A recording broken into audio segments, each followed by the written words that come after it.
Welcome back, students. I am your SST teacher, Vandana Joshi, and you are watching SST June.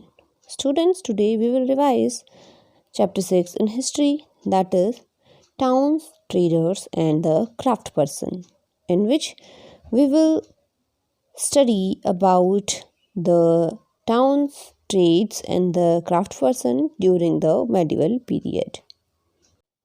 So students, as we know, one of the important aspects of the medieval period was the fast growing urbanization. Though a large number of people lived in the village, a notable feature of this period was the growing of towns in various parts of the country. Towns grew into trade and industrial centers as almost all rulers supported trading activity and merchant classes. Thus, by the political and economical policies followed by the Mughals and Turkish, long distance trade within India and other Asian and European countries flourished. So first let's see what were the towns which were developed in the different form. So these towns were developed into the administrative centers and the pilgrimage centers. First, administrative centers. The place where kings held their court often developed into the towns. Among some cities were Delhi, Ajmer, Kannauj, Ujjain and Dhar, developed under the Rajput. Kachi, Badami and Ellora developed under the Pallavas, and Lahore, Agra, Fatehpur Sikri developed under the Mughals. Nobles, craftsmen, officials, soldiers, scholars, musicians, artists and entertainers settled at such centers to serve the rulers. Though the wealthy lived in houses with many stories made of marble, the poor people lived in mud houses. The need of these people created a demand for goods such as clothes, ration, weapons, papers, and other items. To meet these demands, factories and shops were set up in these cities, and they became thriving centers of trade and commerce. The capital of Cholas, Tanjore, was a very good example of an administrative town. There were mandapas in the palace where the king held his court, gave order, and made his political and administrative decisions. Now, what were the pilgrimage centers? Pilgrimage centers slowly turned into towns. The famous pilgrimage centers of that period were Banaras, Prayag, Mathura, Vrindavan, Amritsar, Dwarkapuri, Patna, Fatehpur Sikri, etc. The dargah of famous Sufi saints such as Khwaja Moinuddin Chishti at Ajmer and Khwaja Hazrat Nizamuddin Aulia at Delhi attract a large number of devotees. Gradually, a large number of priests, artisans, traders, etc. started to settle near these pilgrimage centers to cater needs. These pilgrimage centers become the centers of learning and cultural activities and led to the growth of towns as it seen in the cases of the Pallavas capital Kachi and the Chola capital Tanjore. The city of Ajmer developed around the dargah of Saint Khwaja Moinuddin Chishti. Kashi, Prayag, Amritsar, Varanasi, Somnath, Kanchipuram and Madurai are other examples of pilgrimage centers which developed around the temples or the pilgrimage places. Trade and commerce expanded greatly during the medieval period.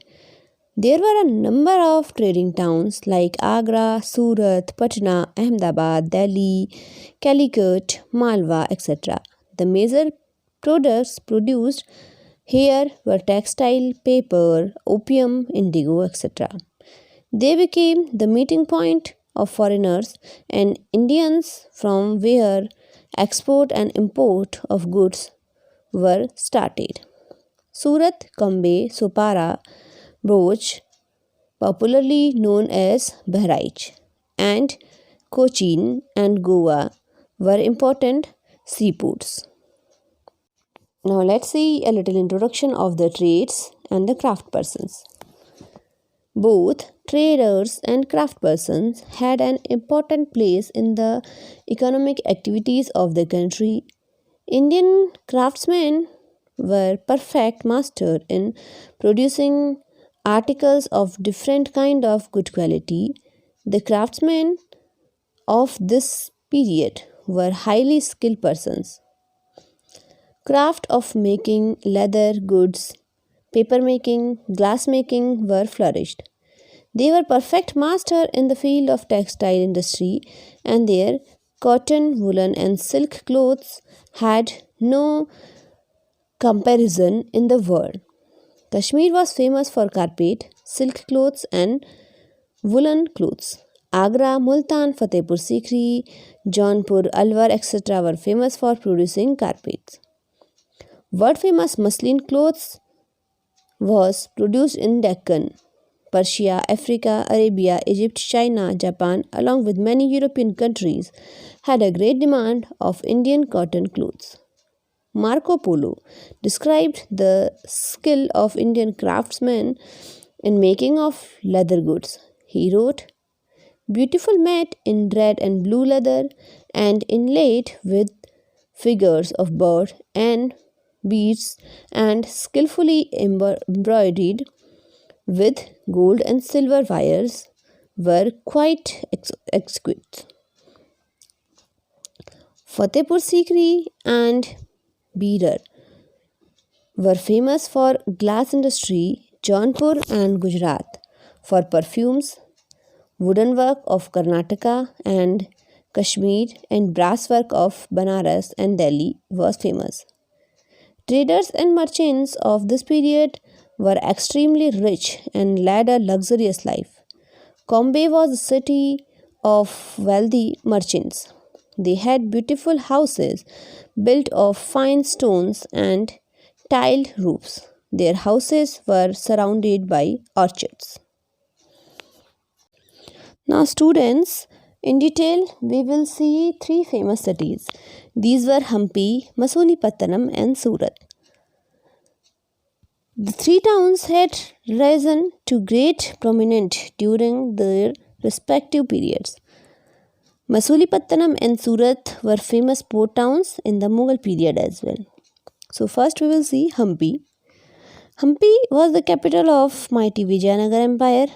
It was chosen as capital city because of its strategic location. It is situated in the Krishna-Tungabhadra basin in Karnataka, bounded by Tungabhadra river on one side and by hills on the other three sides. It is the second largest heritage site in the world. The town is now in ruins. The city was founded by Harihara in 1336. The magnificent ruins of the city tells that once it was a well-fortified city. The site is well carved out of the lower lying hills, surrounded by strong stone wall and 20-kilometer long water canal for the protection from invaders. The architectural splendor of Hampi was unique. Beautifully carved temples, royal palaces, and other buildings had beautiful arches, domes, and pillared halls. The palace was surrounded by orchards. The people cultivated grains, pulses, betel, nuts, gingers, etc. Silk from China, spices from Malabar regions, precious stones from Burma, and horses from Arabia were sold in the market of Hampi. In the Battle of Talikota in AD 1565, the Vijayanagara kingdom was attacked by a combined forces of 5 small kingdoms: Golconda, Bijapur, Ahmednagar, Berar, and Bidar. which were earlier part of Bahmani kingdom. They burnt Hampi, including several monuments and temples, and turned Hampi into ruin. What was the story of Masulipattanamu? Masulipattanamu is also known as Machilipattanam. It is a port city on the Coromandel coast. In Andhra Pradesh, it was founded by Arabs in 14th century in search of their way from Red Sea to southern India. Its name has been derived from the gateway, which was decorated with the eye of a fish.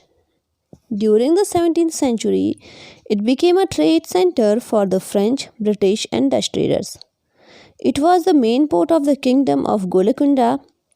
It had thriving trades in painted textiles known as kalamkari textile, which was exported to the Safavid Empire in Persia.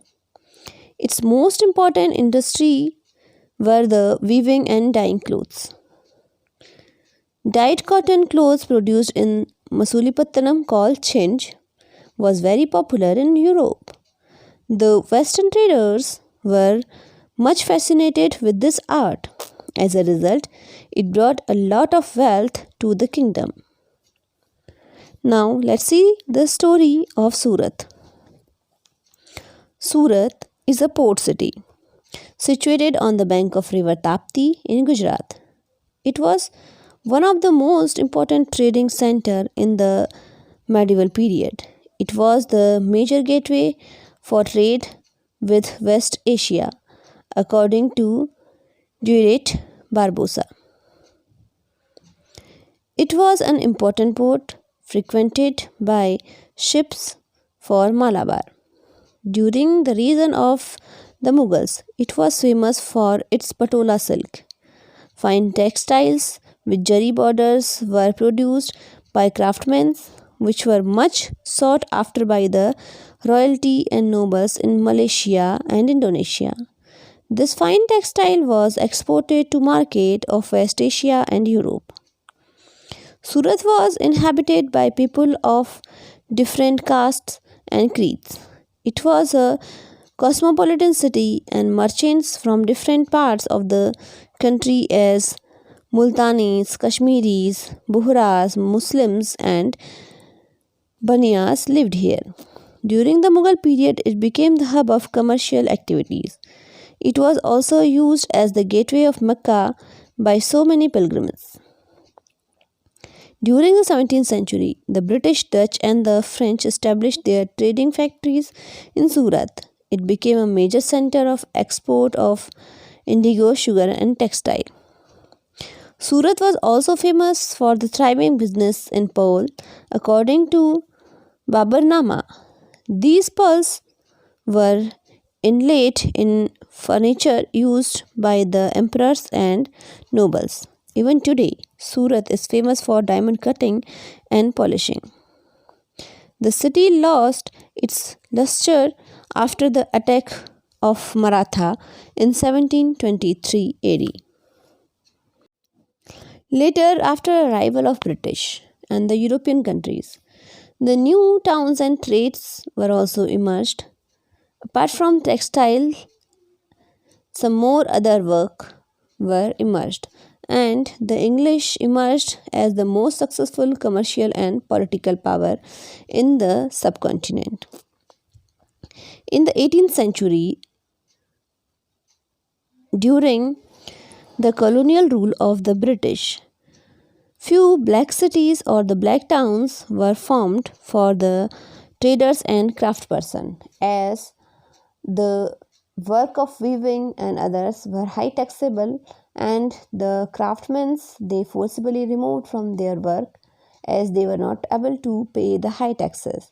So they were forcibly sent to these black towns, and these were properly made for the Indian workers, while the white rulers they occupied the superior residence in many areas. So here you can see what were the black towns. You can see the pictures as well, and here the revision of this chapter is also complete. and I'm providing you few questions with answers which you can note down in your fair notebook.